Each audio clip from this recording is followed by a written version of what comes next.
Labą dieną, esu Skaidra Vaicekauskienė iš ITMC. Šioje pamokoje pakalbėsime apie Word dokumentų pataisymų siekimą ir komentavimą.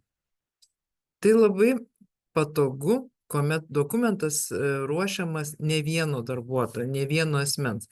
Galima tą patį dokumentą pasidalinti ir visus pakeitimus matyti, kas tos pakeitimus padarė, pakomentuoti, sutikti su tais pakeitimais ar nesutikti. Veiksmas, darbas įvyksta greičiau. Svarbiausia yra nepamiršti, kada jau dokumentas galutinai paruoštas, atsisakyti visų ar priimti visus pakeitimus, kad dokumentas jau liktų be visų komentarų, be matomų klaidų taisymų. Kad nešnekėčiau be reikalo, iš karto dalinuosi ekranu ir mes čia viską paslėpsime. Dalinuosi ekranu, kur pas mane jau atidarytas Word dokumentas, kurį mes galėsime pakomentuoti ir pažiūrėti, kaip tie komentarai matomi ir nematomi.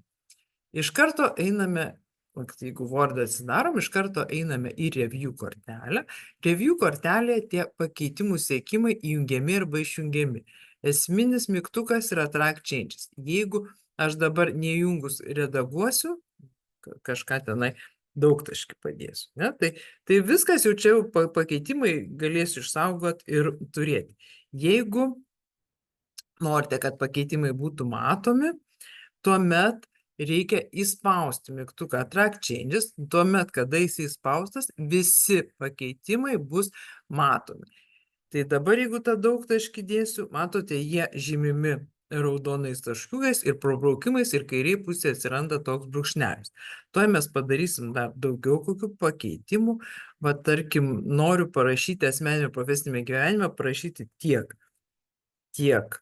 asmeninėme, matote, iš karto, ir toliau kablelis vietoj ir parašysim tiek profesinėme gyvenime, tiek asmeninėme, tiek profesinėme gyvenime. Ir kaip matome, jisai rodo ir kas yra įterpiama, ir kas yra išbraukiama. Arba ten tokiu būdu, taip, parašysim taip, dizainas tampa svarbus, įrankių visai išbrauksim. Tai šiuo atveju viską, ką jūs darote, fiksuoja Wordas, prisimena ir kuomet šitą dokumentą atsidaro kitas kolega, jisai gali matyti, kokius jūs pataisymus darote ir sutikti su jais ar nesutikti. Kaip jūs juos matysite, ar matysite ar nematysite, labai svarbu. Viršuje pasižiūrėkime šalia to Track Changes mygtuko All Markup. Čia mes pasirenkam, kaip norime matyti. Jeigu padarysim Simple, tai matysime tik tai brūkšniukus, kad čia yra padaryti pakeitimai, bet pačių pakeitimų nerodys.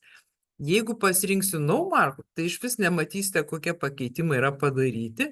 Original rodys tik originalą, koks buvo prieš tai be pakeitimų. No Markup rodys tik tai pakeitimus. Ir čia matau, kad pas mane 2 tarpai. Tai geriausia, aišku, tą turėti pasirinkus All, kad matytumėm viską ir kas ištrinta, ir kas pakeista. Tuomet bus greičiau ir lengviau apsispręsti, mūsų tie pakeitimai tinkami ar ne. Jeigu norim pakomentuoti, tarkim, netinkamas kažkoks paveiksliukas ir aš noriu pakomentuoti, kad reikia kito keisti, aš galiu tiesiog žymeklį pasidaryti, galiu pasižymėti visą šitą daiktą, visą paantraštę ir spausti New Comment ir tuomet galime rašyti komentarą, kad ne tas paveikslėlis reikia įkelti kitą. Ir jau čia tada bus komentaras. Ir kaip matote, komentaras atsidarė dar kairiai pusėje papildomas langas, kur matosi ir mūsų pakeitimai, ir matosi komentarai. Matosi, kas įterpta, kas išmesta ir kas pakomentuota. Ir komentaras paprastai būna pažymėtas fonu. Šalia to komentaro yra kieno komentaras. Vat SV1 tai yra pirmas mano Skaidros Vaicekauskienės komentaras. Ir kairiai pusėje irgi rašo, kas tuos pakeitimus daro. Šitas vardas pavardė priklauso nuo to, kaip pas jūs yra įrašyta Word programos parametruose.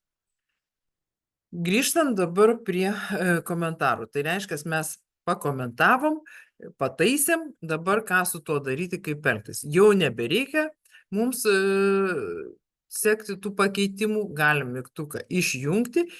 Šiuo atveju, kai išjungtas, darysim pataisimus, jau mums tų pataisimų neberodys. Ir galėsim savo ramiai, kaip pripratę, dokumentus tvarkyti. Kada aš jau, tarkim, pakomentavau, pataisiau, uždariau, pasidalinau su kolega, kuris turi sutik, nesutik, gal jisai savo pataisimų turi. Dabar tarkim, kad aš jau atsidariau su tais pataisimais failą ir ką man dabar daryti, kaip man peržiūrėti. Tada mes žiūrime, yra šalia mygtukai. Accept, tai sutikti su taisymais, reject, nesutikti. Galima vaikščioti po vieną, tai yra paspaudžiu rodiklytę žemyn, kur yra accept. Galima tiesiog eiti iš eilės, accept and move to next, tai reiškia, aš sutinku ir einu prie kito pakeitimo, nes su tuo sutinku, matote, daugtaškis. Dar sutinku ir einu prie kito ir taip toliau. Galima, taip pasižiūrėjus, galima tiesiog sutikti su visais. Accept all changes, jisai visus pakeitimus iš karto ir su tuo sutiks. Gal grįžtam Ctrl Z, tai čia kai kuriais ten galbūt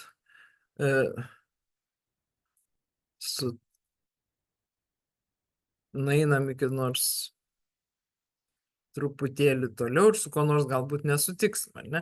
Nu ir va dar, tarkim, va šičia man tas sakinys buvo geras, sutikti nenoriu, tai tuomet einu į reject mygtuką ir reject and move to next, tai kad jisai man parodytų atsisakom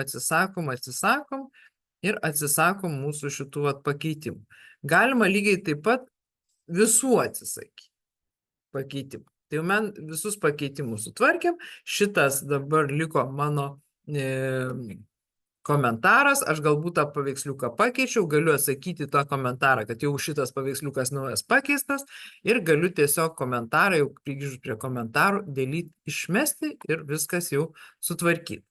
Tai trumpai būtų tiek apie pakeitimų sekimą. Linkiu Jums greitai, patogiai dirbti su Word dokumentais.